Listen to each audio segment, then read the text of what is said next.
Hello everyone. So this is Jitendra Chaudhary. I'm working as an assistant professor in mechanical department of RNG Patel Institute of Technology, Bardoli. I welcome you again in the subject heat transfer. So previously we had studied various applications of heat exchanger and classification of heat exchangers. Now in order to evaluate the performance of heat exchanger, there are two important terms that need to be derived, that is overall heat transfer coefficient and logarithmic mean temperature difference. So how these terms can be derived, that we will see in today's lecture. So first we need to understand few nomenclatures associated with the heat exchanger. So this is a typical heat exchanger where hot fluid flows through this inner tube and the cold fluid flows in the shell or outer tube of heat exchanger. And as both the fluid passes through this heat exchanger, as this flows through heat exchanger, their temperature changes. So say for example, this hot fluid, it transfers heat to the cold fluid. So its temperature gradually decreases. So this is the inlet temperature, and this line, this basically represents the temperature variations. So as the hot fluid transfers heat to the cold fluid, its temperature decreases. So this line actually goes downwards as the fluid passes from inlet section to outlet section. So this is a inlet hot fluid temperature, and this is outlet hot fluid temperature. Whereas the cold fluid, as it gains heat, its its temperature will increases as the cold fluid flows through the heat exchanger. So this line goes upward. So do not make any mistakes. This line basically represents the temperature variance. So whichever the fluid it gains the heat, since this is the temperature axis. So as the fluid gains the heat, this line should go upwards, and if the fluid loses the heat, then this fluid goes downward, and this axis basically represents the length of heat exchanger. So this is inlet of heat exchanger and this is outlet of heat exchanger, and the heat transfer takes place basically through the wall of this tube, or say thickness of this tube. So how heat transfer takes place between these two fluids, that we will see now. What are the heat transfer phenomena?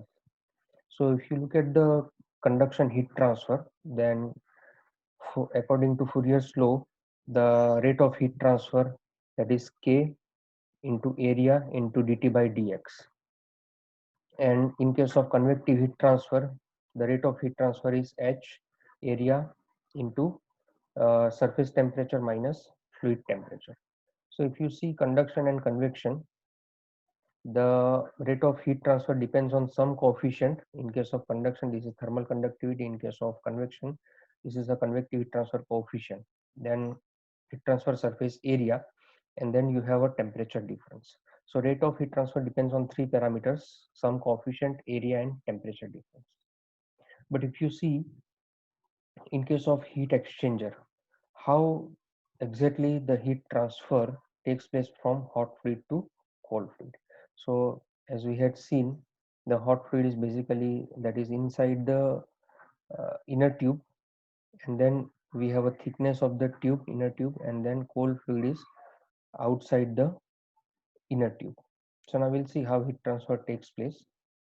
So as both the fluid flows, hot fluid which is flowing inside and cold fluid which is flowing outside the tube, there will be a three heat transfer phenomena that takes place. So from hot fluid, the heat transfer takes place to this inner wall of the tube through a convective heat transfer. So it depends on convective heat transfer coefficient H. And from this inner wall of heat transfer to this outer wall, from this inner wall of tube to outer wall of tube, that is basically thickness, through the thickness of this inner tube, the heat transfer takes place by conduction. Since it is a solid, there will be heat transfer, that is a conduction. And since this is a fluid, whatever the heat transfer takes place, that we will consider it as a convection. And again, from outer wall to this cold fluid, again heat transfer takes place by convection. So here you can see the heat transfer from hot fluid to cold fluid. It is associated with convective, conductive, and convective heat transfer. So how to calculate the rate of heat transfer? Because convection, basically hot fluid to inner wall, and from outer wall to cold fluid, it depends on temperature difference. Then convective heat transfer coefficient H. Again, there will be some portion of thermal conductivity K. Then fluid velocities, the velocity of hot fluid, velocity of cold fluid. Then there will be a viscosity associated with it, the density and specific heat. So convection, it depends on so many different parameters. Whereas in case of convection, in case of conduction, the heat transfer takes place through this thickness of this tube. So it depends on again delta T, inner and outer wall tube, and the thermal conductivity. So how to calculate the rate of heat transfer? Now, just a recapitulation of convection heat transfer. So this is a fluid which is flowing over a heated wall. So heat transfer, the delta T is the surface temperature and the fluid temperature, the velocity of fluid. So it depends on this many parameters. Whereas in case of conduction, this is a solid wall. So it depends on delta T and material property, that is the thermal conductivity. So that is the Fourier's law, Q is equal to minus K dt by dx. So for prediction and designing of the performance of heat exchanger, now we need to derive a new coefficient which combines the effect of conductive heat transfer coefficient, that is K, and convective heat transfer coefficient H. So this new parameter, we can call it as an overall heat transfer coefficient, because in case of heat exchanger, now we have understood that it depends on convection also and conduction also. So we have to combine the effect of conduction and convection. So now we'll derive the overall heat transfer coefficient U. Now first we will consider a conduction. So we know the conduction takes place through this thickness of the tube or thickness of the pipe. So here I have represented the temperature variation. So in the inner side, there will be a hot fluid whose temperature is Ti, and as it transfers heat to this inner wall, its temperature gradually decreases. So T1 represents the inner wall temperature, and from inner wall temperature, again the heat transfers by conduction, so its temperature decreases from T1 to T2. So T2 is basically outer wall temperature, and from this outer wall, again heat transfers to this cold fluid. So again T2 decreases, and there will be a TO, that is the outer temperature, or say cold fluid temperature. So Ti is a hot fluid temperature and TO is a cold fluid temperature, and T1 and T2 are inner and outer wall temperature. Now we'll see how conduction heat transfer takes place. So between T1 and T2. So we know the Fourier's law, Q is equal to minus K dt by dx. So this is minus K. Now temperature difference is basically T2 and T1. So if we see the dx represents the space or the length. So here there will be T2 minus T1. So that is why we are putting here minus sign, because T2 will be less than the T1, and this is the dx, that is the length or say thickness of the tube. So here minus sign is kept in order to get the positive heat transfer. So now we can put here T1 minus T2, higher temperature minus lower temperature. So this expression becomes as Q. Here A, it goes into the denominator. So K also we are taking into denominator. So this term becomes L by Ka, and here from higher temperature to lower temperature. So T1 minus T2. So now our Fourier's equation or conduction equation will look like this. Q is equal to T1 minus T2. In the denominator, we have L by Ka. Similarly, for convection, according to Newton's law of cooling, Q is equal to HA delta T. So this represents from hot fluid to inner wall, say Ti to T1.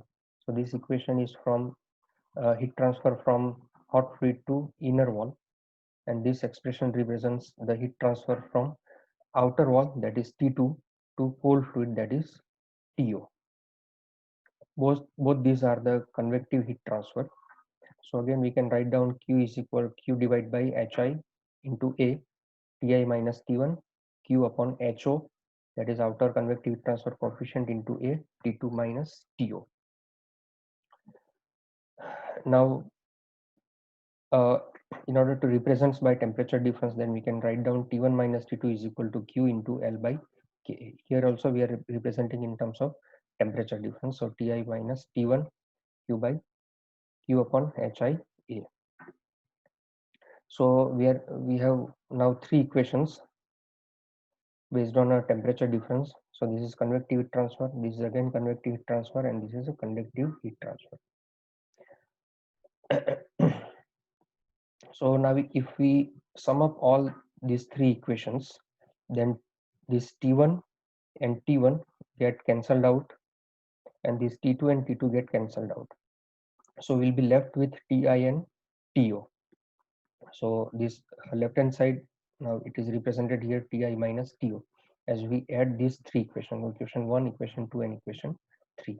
On this side, we have to simply add Q HI by A, here also Q upon HOA, and Q L by Ka. So we are adding just these three equations. So now we get this expression. Now if we take common, Q taking out as a common, and then if we bring these terms, 1 upon HIA, then 1 upon HO into A, and L by K into denominator, then our expression will look like this. So rate of heat transfer Q is equal to Ti minus TO, and all this term they we are writing in the denominator. So 1 upon HIA, L by Ka, 1 upon HO into A. Again, if we are taking A as a common, and if we are multiplying with Ti minus TO, then the expression will look like this: A Ti minus TO. In the denominator, we have 1 upon HI, L by K, and 1 upon HO. So this term represents the convective, that is the inner convective heat transfer. This is outer convective heat transfer, and this is through the thickness, that is a conduction L by K. So all these three terms basically it represents the resistance. So this is a convective resistance. These two terms are a convective resistance, 1 upon HI and 1 upon HOA, whereas this represents the conductive thermal resistance. So now this term, that is 1 upon the whole term, we can represent by U. So that is basically overall heat transfer coefficient. So now you can see that U is combined, U will give the combined effect of this HI, that is a inner convection, HO, that is outer convection, and conductive heat transfer. So U combines the effect of convective and conductive phenomena. So now we can write down Q is equal to U A Ti minus TO. So that is the overall heat transfer coefficient. Now here we are putting only single A, that is because of we are neglecting the radius, or we are neglecting the wall thickness. So AO, that is a outer surface area of the tube. AI is the inner surface area of the tube, where we are neglecting the wall thickness. So AO is equal to AI equal to A. So this will be the expression for overall heat transfer coefficient. We can also represent by this 1 upon U, then 1 upon HI, L by K, 1 upon HO. Now in some numericals, you will be given the wall thickness, then you cannot ignore the wall thickness. Then you have two areas, that is outer surface area and inner surface area of the tube. Then your expression will be look like this. You will have two overall heat transfer coefficient, one for outer wall, that is outer overall heat transfer coefficient, and one will be inner, so that will be inner overall heat transfer coefficient. So 1 upon u0 equal to 1 upon ho rho by k ln of rho by ri 1 upon hi. So that will be your outer overall heat transfer coefficient, and this expression similarly will represent the inner overall heat transfer coefficient. And if we want to consider scaling effect or say fouling factor, that we will see later on, that is basically a scale deposited on the wall of the material. So that also play an important role, which will reduce the rate of heat transfer. So if the scaling effect is given, then you have to multiply by this factor, which is called as a scaling factor, that is represented as RFO and RFI for both the walls, inner wall and outer wall. So then your overall heat transfer coefficient that will be look like this, and you can calculate by these expressions.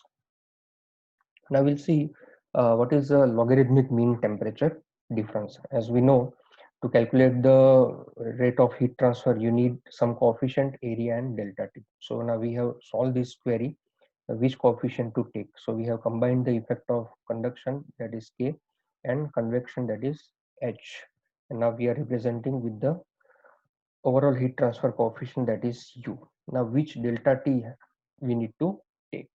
So as we know from this figure, this is the inlet section where THI represents the inlet hot water temperature, THO is the outlet hot water temperature, TCO is the inlet cold water temperature, TCO is outlet cold water temperature. So there will be a temperature difference at the inlet section of the heat exchanger as well as at the outlet temperature of the outlet section of the heat exchanger. And also throughout the heat exchanger also you can see that delta T varies. This at this section the delta T is delta T1, at this section delta T is delta T2.